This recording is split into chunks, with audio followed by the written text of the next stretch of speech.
As adolescents and growing teenagers, it's often hard to try and figure out just who we are, especially if you're a random sea creature that's never existed before.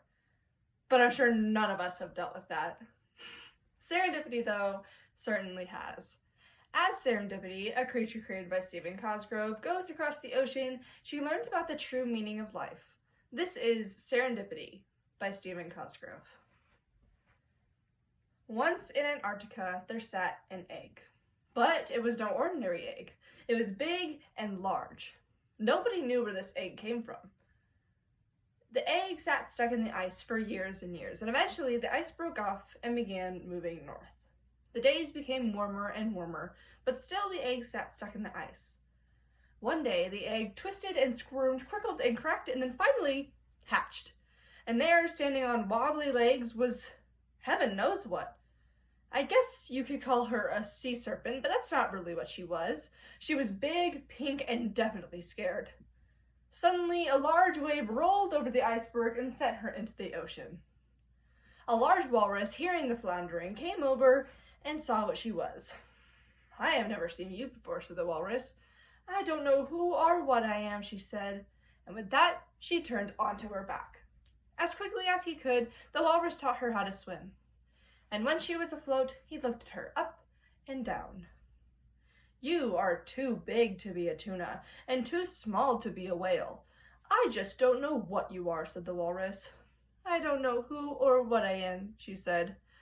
"Well, I may not know what you are, but I can certainly give you a name. From now on, you will be known as Serendipity, and as your name suggests, you will find wonders that you did not ask for.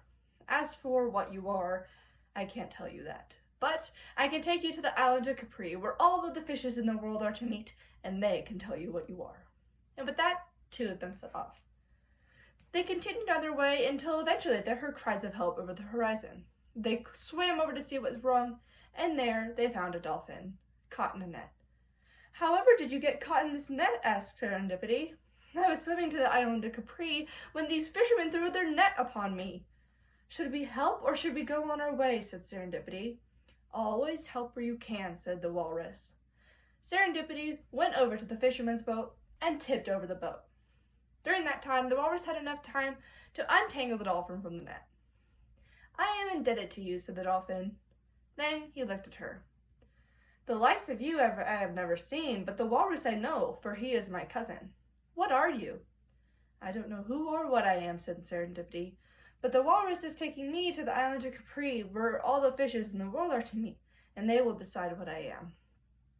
"I too am on my way to the island of Capri," said the dolphin. "I shall join you." And with that, the three of them set off.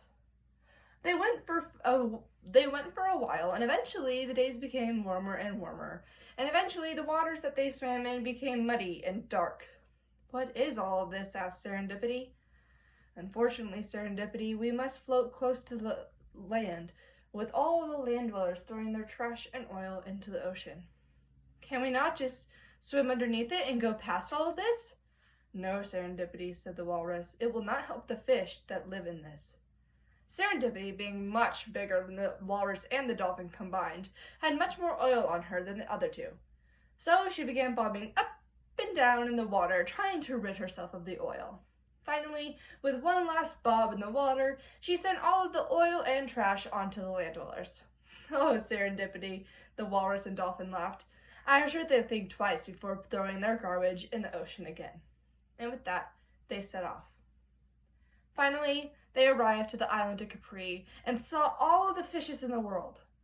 "We must go," said the walrus and the dolphin, "for we have much to do." And with that, they left her.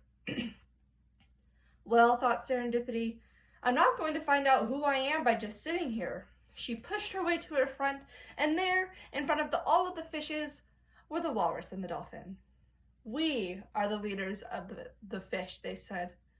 "But why? I've come all this way," cried Serendipity.